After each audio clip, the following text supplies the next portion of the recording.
All women are different, but they are all women. This video is androcentric from a men's point of view and is presented as opinion, commentary, and debate. Expressing opinions is not violence. These are ideas to challenge, question, and argue in public, because classical liberalism relies on the First Amendment for its dialectic. If you are a feminist, then consider this. If patriarchy truly existed as claimed, feminism could not. And if all men are trash and women are equal to men, then what are we to conclude? Women will die for their children, men will die for their wives and children, and God chose to die for all mankind. Authority rolls up with responsibility. If this framing of facts offends you, click off to a cute cat video. Proceeding further will expose you to gamma bias and criticism directed at ideas, claims, institutions, not at any individual's virtue or dignity. Our method follows the 7 liberal arts: the trivium, grammar, logic, rhetoric, and the quadrivium, arithmetic, geometry, music, and astronomy. If this framework is not for you, feel free to exit now. It's no disgrace. Women are wonderful. God bless America. Men are great. The Nutrient Necropolis, written by Conrad Riker. Available now. Links in description. The Flat Tire Gambit exposing the Nutrient Necropolis, the androgynous abomination, and the Marxist plot to farm men walk through the modern city, and you will see the walking dead, men hollowed out by a parasitic system I call the Nutrient Necropolis. This is the stark reality of your world. You are viewed not as a sovereign individual with a soul, but as a biological resource to be farmed, drained, and discarded by a gynocentric order that demands your labor while offering nothing but contempt in return.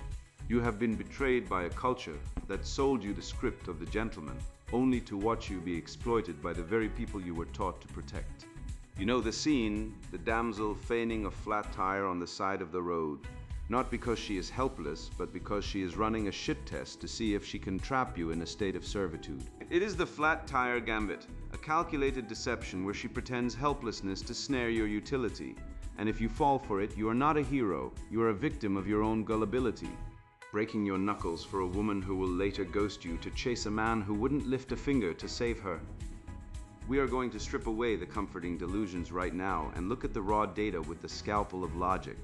We will expose the shit test for what it is, a manufactured crisis designed to measure your capacity for exploitation, not your character.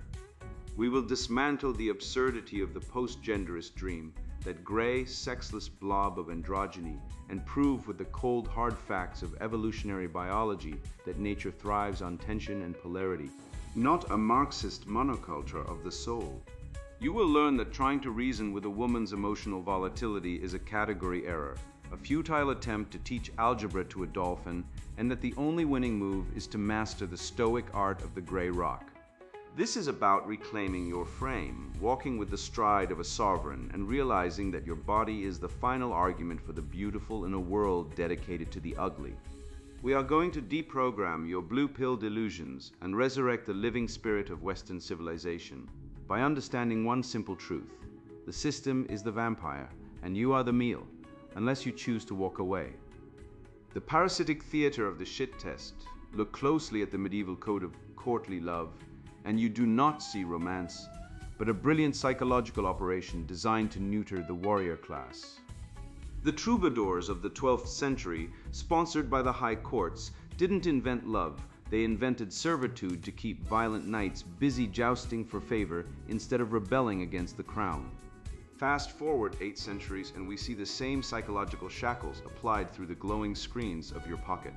The digitization of this dynamic has turned the modern male into a swipe-right serf, tilling the barren soil of dating apps for a chance to be seen by a solipsistic princess who views him not as a partner, but as a digital NPC in her transactional hellscape. The constant shrieking about the need for protection is a calculated falsehood, a veil of tears used to obscure the reality of female mating strategy.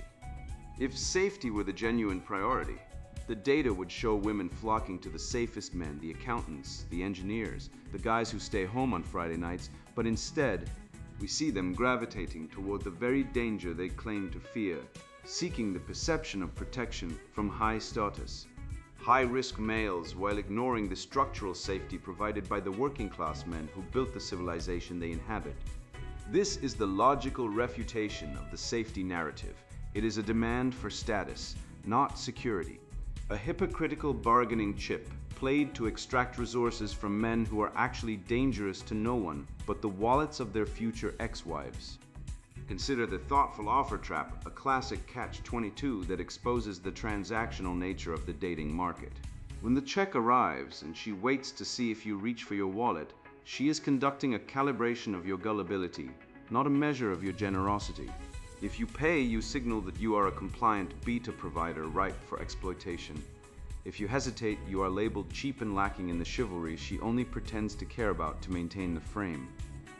This is the syllogism of the fake test in action, a no-win scenario designed to separate a fool from his resources under the guise of manners, a logical trap where the premise itself is a lie. I recall a perfect case study in this absurdity involving a man who stopped to help a woman with a flat tire on a busy highway. She feigned the helplessness of a damsel in distress, a performance worthy of an Oscar, standing by with her manicured hands on her hips while this poor soul ruined his shirt and broke his knuckles loosening the rusted lug nuts. Once the spare was on and he was sweating in the sun, expecting a number or a drink, she simply got in her car and drove away. Likely to meet a man who wouldn't have known a lug nut from a cashew, but possessed the frame she actually desired. She didn't need a mechanic. She needed to confirm she could command a man to destroy himself for her comfort, and she discarded him like a used tissue the moment the utility was extracted. This defines the core of the modern dating landscape, a barren wasteland I name the Nutrient Necropolis, where men are seen not as souls to be cherished, but as biological resources to be farmed and discarded. In this gynocentric order, the life force of masculinity is sucked dry to fuel a lifestyle of consumption and complaint, offering no reciprocity, no loyalty, and undeniably no love. We are witnessing the birth of a civilization where the male is merely a utility to be drained, a biological battery powering a machine that hates him, leaving him hollowed out by the very system he was told to serve. To survive this, a man must weaponize his rhetoric and learn to identify the frame before he steps into the trap.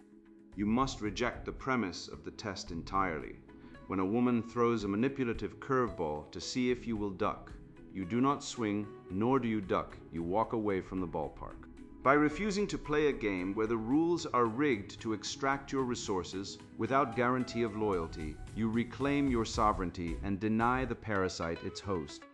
Ultimately, a relationship founded on shit tests is inherently antitrust and therefore parasitic, a union destined for the pathology of the family courts. Let us apply the logic of the ancients to this modern rot.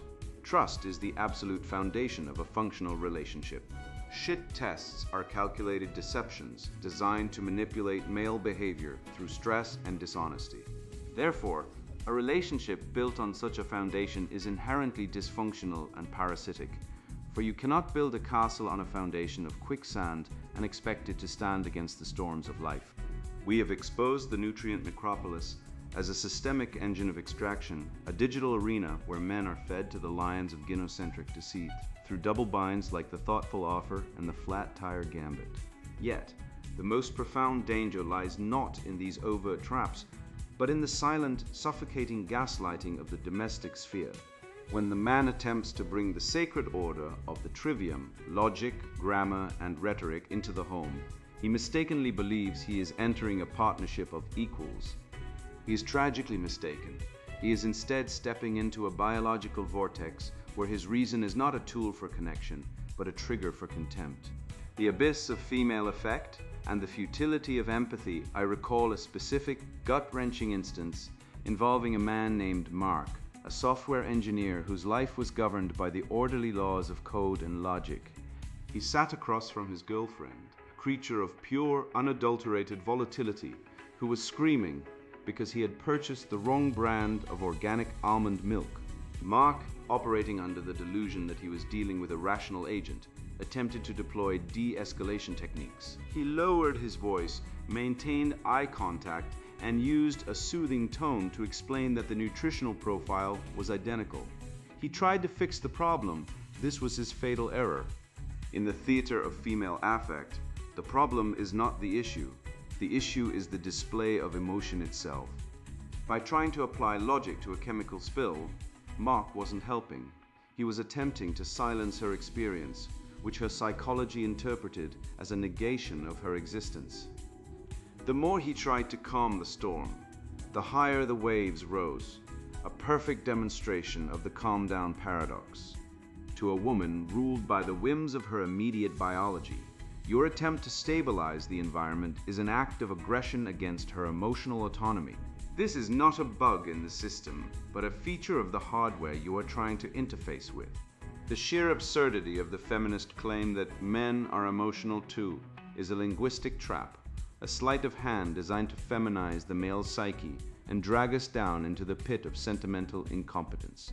Let us dismantle this lie with the cold steel of a syllogism. From Mies 1, men possess emotions, but they are the masters of them, capable of compartmentalization and transcending immediate impulses through the faculty of reason. Premise 2, women do not merely possess emotions, they are their emotions. They have no existence distinct from the fluctuating storms of serotonin and dopamine that dictate their every whim. Conclusion: to equate male stoicism with female hysteria is a category error of the highest order. When a leftist tells you that anger or sadness makes you just like her, they are lying. Your anger is a controlled fuel. Her sadness is a flood that destroys the village. You are the architect observing the weather. She is the weather itself, destroying everything in its path. We must confront the biological reality that what modern psychology pathologizes as men's difficulty addressing women's emotional instability is actually a catastrophic mismatch of operating systems. You are trying to run Windows on a toaster. Men operate on logic, hierarchy, and problem solving, the very essence of the trivium and the foundation of Western civilization's greatest achievements. We build bridges and cure diseases because we suppress the noise to focus on the signal. The female evolutionary niche, however, is rooted in volatility. For hundreds of thousands of years, her survival depended on manipulating the social hierarchy and extracting resources from the tribe through displays of distress and hysteria. Chaos was her weapon. Instability was her leverage. When you sit there bewildered by her irrational outburst, you are not failing at communication. You are witnessing a biological predator attempt to hack your nervous system. This dynamic functions as an emotional vampire mechanism, a stress test designed to probe the structural integrity of your masculine frame. She throws a tantrum over a dirty dish, a biological weaponized emotional outburst to see if your cortisol spikes. If you break, if you yell back or crumble into an apology, you are deemed genetically weak, unfit to protect the resources, and she loses respect for you. If you stay and absorb it, trying to empathize with her madness, you become an emotional tampon, a utility for her to discharge her psychic waste onto. There is no winning in the quagmire of her feelings. The healthy man recognizes this maneuver for what it is, a trap. She is not asking for a solution. She is demanding your submission. This leads us to the only viable strategy for survival in the Nutrient Necropolis. The remedy of the stone: you must master the art of gray rocking.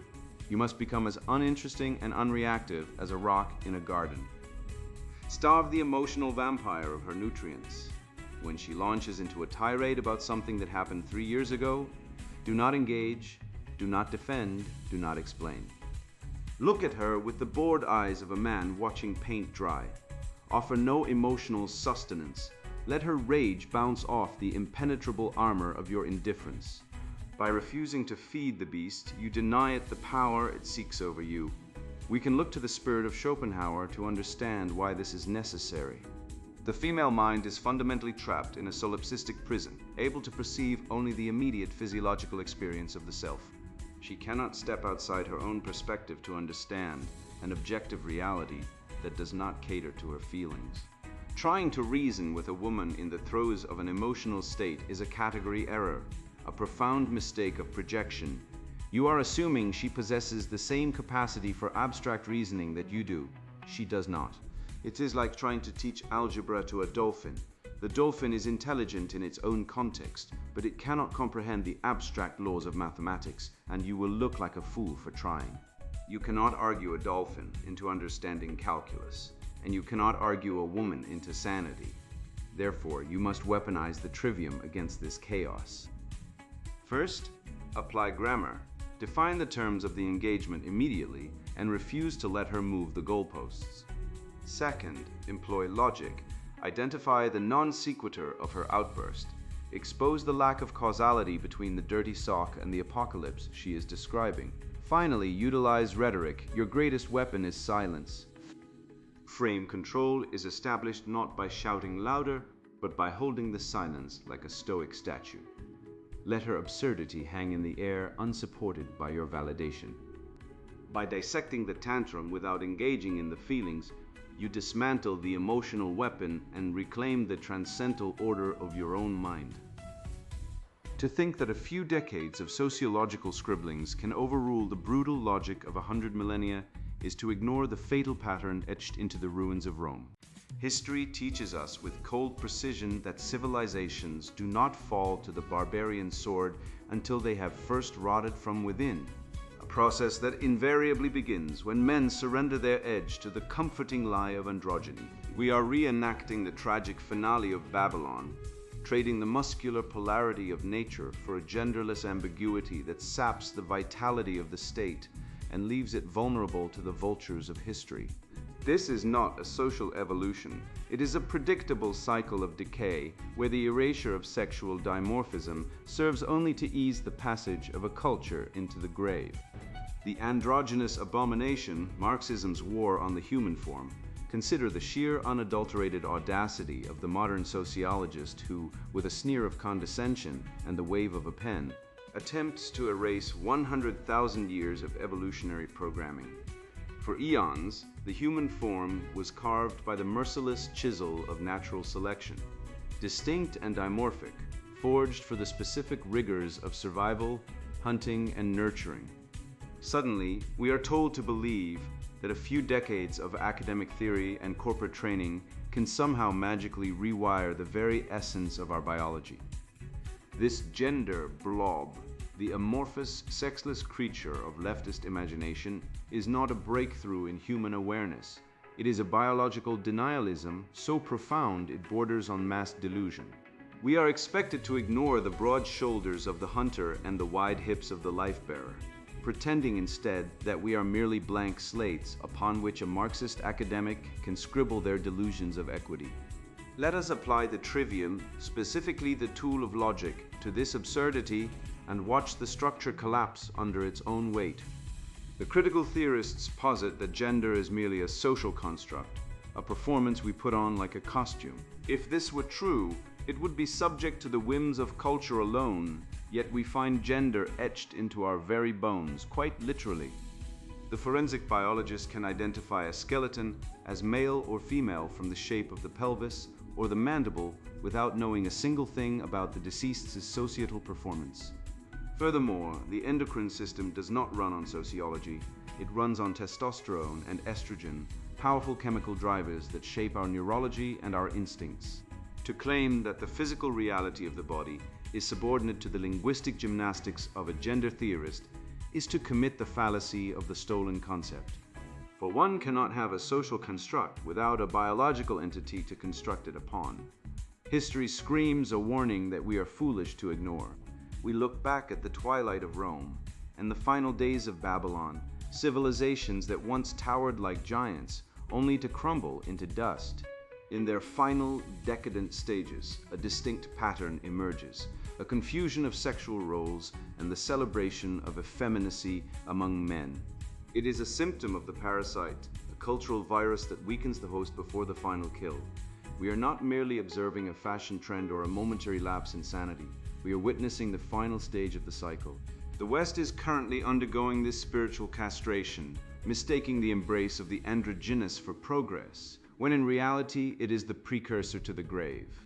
This is not an accident. It is a calculated conspiracy to create the weak man. The Marxist engine does not want a population of distinct, driven, and combative men and nurturing, grounded women.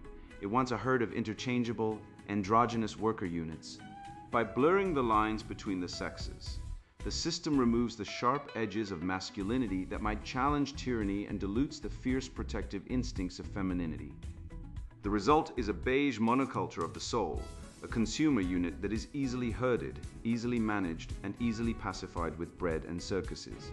They seek to destroy the family unit because the family is the only competing power structure that rivals the state, and they do this by erasing the polarity that makes the family possible. There is a profound ugliness in this post-genderist delusion, an offense against the transcendental of the beautiful. Beauty, in its highest form, relies on tension and polarity, the contrast between the jagged, hard lines of a mountain and the soft, flowing curves of a river valley. Masculinity and femininity are the magnetic poles of the human experience, charged with a divine electricity that propels life forward. The androgynous ideal is a repudiation of this beauty. It is a gray, flat landscape where no shadow falls to give depth. It is the aesthetic of the Nutrient Necropolis, a sterile, formless blob that represents the death of culture itself. It strips the mystery and the allure of the sexes, replacing it with the clinical, lifeless sameness. We must recognize this war for what it is, an anti-nature, anti-life ideology designed to sterilize the West and leave it ripe for conquest. The major premise is undeniable. Nature thrives on sexual dimorphism, the specialization of the sexes for distinct yet complementary purposes. The minor premise is equally visible. Cultural Marxism seeks to erase all distinctions, to erase individuality, merit, and the biological roots of identity. The conclusion, therefore, is inescapable. The push for the androgynous abomination is a push to destroy the very foundation of human thriving. We reject the gender blob not out of hatred, but out of a love for life, for truth, and for the enduring spirit of a civilization that was built on the shoulders of heroes, not the backs of beige, sexless drones. We take the red pill not to retreat, but to stand firm in the reality of our own nature, armed with the logic of the ancients and the will to survive. We must shatter the insidious modern lie that confidence is a cognitive trick, a mental mantra whispered to a trembling spirit to soothe his anxieties. No, the virtus required to survive this necropolis is etched into the very sinews and skeleton, a biological reality that screams louder than any Marxist theory. I have witnessed the transformation with my own eyes, the moment a man ceases to shuffle apologetically and instead commands the space around him. The world is forced to reorder itself in his presence, women instinctively orbiting and men instinctively deferring. To understand this mechanics of power, we must turn our gaze to the alpha gate, the specific biomechanics of dominance that separate the architects from the nutrients. The gate of the sovereign, reclaiming the masculine spirit, the good, the true, and the beautiful, are not abstract concepts floating in the ether. They are embodied realities, and they are currently dying in the gutter of the nutrient necropolis, because men have forgotten how to occupy space. The restoration of Western civilization begins with the restoration of the masculine stride, a physical rejection of the androgynous lie that seeks to collapse the distinction between the strong and the weak. When a man moves through the world with the unapologetic certainty of his own value, he is not merely walking, he is enacting a living argument for the transcendental order. He becomes a walking pillar of the old ways, a biological rejection of the Marxist egalitarianism that demands every man be hunched and broken to suit the fragile egos of the collective. By correcting his posture, the sovereign restores the beautiful to a culture starved of it, proving with every step that hierarchy is not a social construct, but a law of nature written in the very syntax of his spine. Consider the biomechanics of power, stripped of the academic jargon that obscures the raw truth of evolutionary biology. The alpha gate is not a performance of arrogance. It is the physiological manifestation of high testosterone and a refusal to submit to the dictates of a feminized matrix. When we observe a man who moves confidently, we are witnessing a subconscious broadcast of survival. He does not shuffle, he does not fidget, he does not glance downward in submission. These are the signals of the low status male, the supplicant begging for scraps from a table he built. In contrast, the man who occupies space, who strides with a shoulder-width certainty that declares he owns the ground he treads upon, triggers a primal recognition in both the male subconscious and the female instinct. This is the biology of dominance. A lanky, apologetic posture signals cortisol and fear, a meal waiting to be consumed, whereas a squared frame signals capability and danger. The body does not lie, and in a world of verbal deceit, the mechanics of the stride are the only language that cannot be gaslit. Your body is the text by which you are read, and if you slump, you are writing a tragedy with your own flesh. This is the trivium in motion. Your skeleton is the grammar of your existence. Your movement is the logic of your intent. The reaction you elicit from the world is the rhetoric of your status. A man with hunched shoulders is presenting a fallacy to the world, an argument that he is unworthy of respect, and the world, being a harsh but honest critic, accepts his premise and treats him accordingly. Conversely, a chest expanded by the breath of purpose, a chin locked in defiance, and a stride that eats up the distance, these constitute a persuasive argument of competence that demands assent. You cannot speak the language of the Western canon with the body language of a serf. To correct your posture is to correct your rhetoric, to turn yourself from a poorly written joke into a manifesto of power that compels the respect of your peers and the attraction of your adversaries. This physical reclamation is the only defense against being processed as a nutrient in this necropolis. The modern system is designed to grind you down, to extract your labor, your spirit, and your seed, feeding upon your vitality to sustain the grotesque machinery of the genocentric welfare state. If you walk as a victim, you highlight yourself as a target, but by carrying yourself with the weight of your ancestors with the gravitas of a Caesar or a Marcus Aurelius, you become indigestible to the system. You are no longer a nutrient to be farmed. You become the architect of a new reality. You signal that you are not a resource to be extracted, but a force to be reckoned with. The machine cannot chew on diamond. It breaks its teeth on the man who refuses to bend. By embodying the sovereignty of the past, you opt out of the future they have planned for you, rendering yourself immune to the predations of the cultural vultures circling overhead. Burn the self-help manuals that peddle the soft, cowardly lie that confidence is a mental game, a mere trick of visualization. Fake it till you make it is a doctrine for the deceitful and the weak, a placebo that fails the moment reality intrudes. Confidence is not a thought.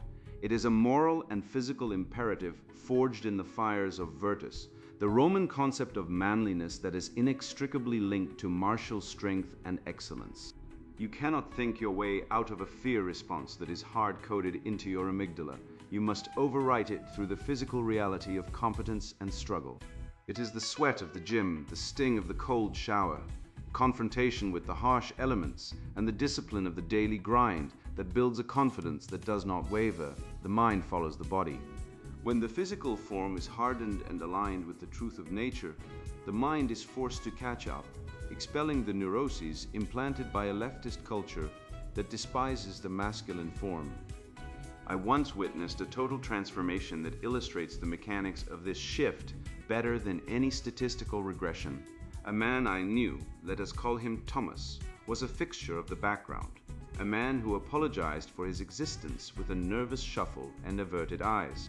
He was invisible to the women he desired and disrespected by the men he worked alongside. After a brutal brush with the family court system, a system designed explicitly to dismantle men like him, he realized that his politeness was his death warrant. He stopped apologizing. He physically pulled his shoulders back. He walked down the center of the hallway, and he met every gaze without flinching. The result was not a subtle change. It was a flipping of the cosmic switch. Women who had looked through him for years began to orbit him, drawn by the sudden, inexplicable gravity of a man who refused to shrink. Men who had dismissed him began to defer to him instinctively, stepping aside to let him pass. Thomas had not changed his bank account or his face. He had simply corrected the error in his physical argument, and the world, against its Marxist programming, bowed to the truth. This is the final stand in the war for the soul of the West. We cannot reclaim the glories of our history, the logic of Athens, the might of Rome, the philosophical heights of the Enlightenment, if we do so with the bent spines of defeated serfs. To reclaim the masculine spirit is to reclaim the capacity for violence, yes, but also the capacity for order, structure, and creation. By walking as a sovereign, you reject the entropic decay of the woke nightmare and re-establish the beautiful where it was lost. You become the proof of concept that the machine is wrong. You are the living refutation of the critical theory that denies your nature. Straighten your back, uncoil your spine, and stride forward, for in your gait lies the salvation of everything we have built and the promise of everything we might build again. You have walked through the graveyard of the modern male psyche and stared directly into the hollow eyes of the Nutrient Necropolis, and you did not blink. We have dissected the flat tire gambit, not as a simple annoyance, but as the biological equivalent of a cuckoo bird pushing the host out of the nest. You now see the safety narrative for what it is, a velvet rope keeping the betas in line while the alphas walk through the front door. And you realize your wallet is not a sign of virtue, but a test of your susceptibility to the oldest con in history. The fog is gone. You see the syllogism clearly. If the system is built on the extraction of your essence without reciprocity, then participation in that system is not chivalry, it is suicide. Now you must carry this logic in your very stride, understanding that the body is the first argument a man makes to the world before he ever opens his mouth. When you stop apologizing for your existence and square your shoulders against the androgynous gray tide of Marxism, you are not just standing tall, you are engaging in a biological rebellion. You have learned that attempting to reason with the emotional volatility of a partner is like trying to teach calculus to a feral cat, a waste of your intellectual heritage and a recipe for frustration. Instead, you become the stone, the unmoving object against which the waves of hysteria break harmlessly, leaving you dry, intact, and undeniably sovereign. Go forth now as the architect of your own reality, wielding the trivium like a hammer against the fragile glass of leftist delusions. Do not hide this light. Share it, for the truth is the only contagion that can inoculate the West against the spiritual disease of our time. You are no longer a nutrient to be farmed. You are the living spirit of a civilization that refuses to die, armed with the irrefutable facts of nature and the unyielding steel of logic. The world will try to drag you back into the pit, but you now know the way out, and you possess the map to save your own soul, and perhaps, along the way, the sanity of a culture gone mad. And now the sponsored book introduction. The Nutrient Necropolis men are under attack, not by invaders or ideologies, but by the very foods we're told to eat. I learned this the hard way. At 35, I was a shell, brain fogged, muscles deflating, testosterone lower than my teenage daughters. Doctors shoved statins and soy smoothies down my throat, while my vitality drained. That's when I tore up the rulebook and went digging. What I found will enrage you. A century of lies sold by suits in boardrooms and white coats who want men docile, sick, and dependent. This book isn't for the faint-hearted. If you're content nibbling kale, gulping protein sludge, and watching your manhood circle the drain, close these pages now. Go knit a sweater. But if you're ready to reclaim the eating strategies that built empires, sharpened minds, and forged warriors, pay attention. We'll dissect the protein racket, how gym bros guzzling 200 grams daily are just funding Big Food's yacht parties. You'll discover why Roman legions dominated continents on one meal a day, how seed oils hijacked your kitchen to cripple your heart, and why that healthy vegan diet is chemically castrating you. I've packed this with battlefield-tested tactics, carb cycles that sharpen focus better than any nootropic, animal fats that reverse decades of cellular damage, and feast-famine patterns that spike growth hormone 1,300%. Science backs every claim. University of Texas data proves excess protein nukes your liver. The Nurses' Health Study shows seed oils hike death rates by 62%. And if you think hydration means chugging water till you're pissing hourly, wait till you hear how medieval men drank beer to outlive the hydrated. This is a manual for patriarchs, not participants. It's for men who want to lead families, outthink rivals, and die old with grip strength that cracks walnuts. The weak will call it extreme. Let them. While they're choking down tofu and statins, you'll be feasting on steak, leveraging ancestral wisdom, and laughing as your T levels hit quadruple digits. Your next meal is either poison or power. Choose wisely. The Nutrient Necropolis, written by Conrad Reicher. Buy now, links in description.